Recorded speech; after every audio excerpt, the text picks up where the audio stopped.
for today's video. Nagutom ako kahit nag-almusal na kami ni Habi. Ayan, naisipan kong gumawa nito. Ewan ko na lang mga langga kasi hindi nga ako marunong gumawa ng banana cue.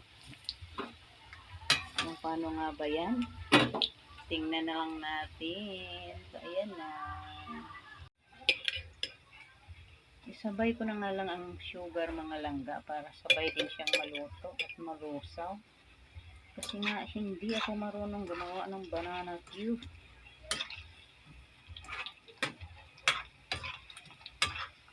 Tatlong ulit na ako gumawa ng ganito pero ang nangyayari matigas ang aking banana cue. So baka ngayon ay maging banana cue na itong aking gagawin kasi sinabay ko na ang asukal. Ayan, dagdagan pa natin.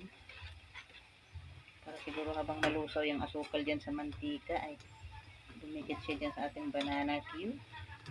Tingnan ko na lang kung maging success itong aking gagawin mga langga. Kasi natigulang na lang ako mga langga na hindi marunong mag-banana cue. Maano lang ako nito kumain, marunong akong kumain pero hindi ako marunong mag-banana cue. Charot. May mga langga, kung saan man yung galutang-lutang mga balangga. Oh, yung asukal na nilagay ko. Ganyan ba talaga yan siya? Galutang-lutang. Yan, ilagay natin dyan para dumikit sa saging. Natatawa ako sa aking sarili. Hindi talaga ako marunong mag-banana cue, may kulay. Pero ayan na mga loves, so parang makula naman ang aking saging. Ay nako. Umabot na lang ako sa edad kong ito mga langga. Hindi talaga ako marunong mag-banana cue. Bakit yung asukal na nilagay ko naglutang-lutang sa mantika? Comment nga kayo yan mga loves.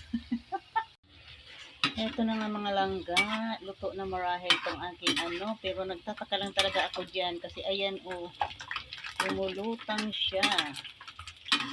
Yung asukal na nilagay ko, hindi man siya dumikit dyan sa saging. Bakit ganyan?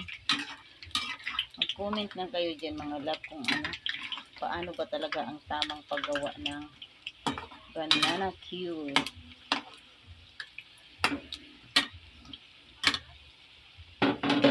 Pero okay na yan. Mukha namang masarap.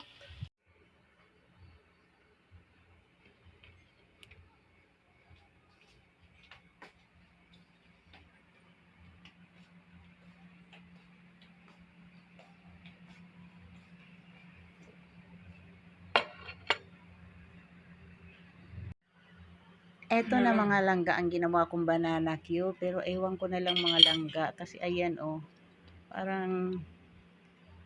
parang hindi man siya dry pa rin siya sa aking paningin. Bahala na nga yan basta nagluto ako ng banana cue. Kain!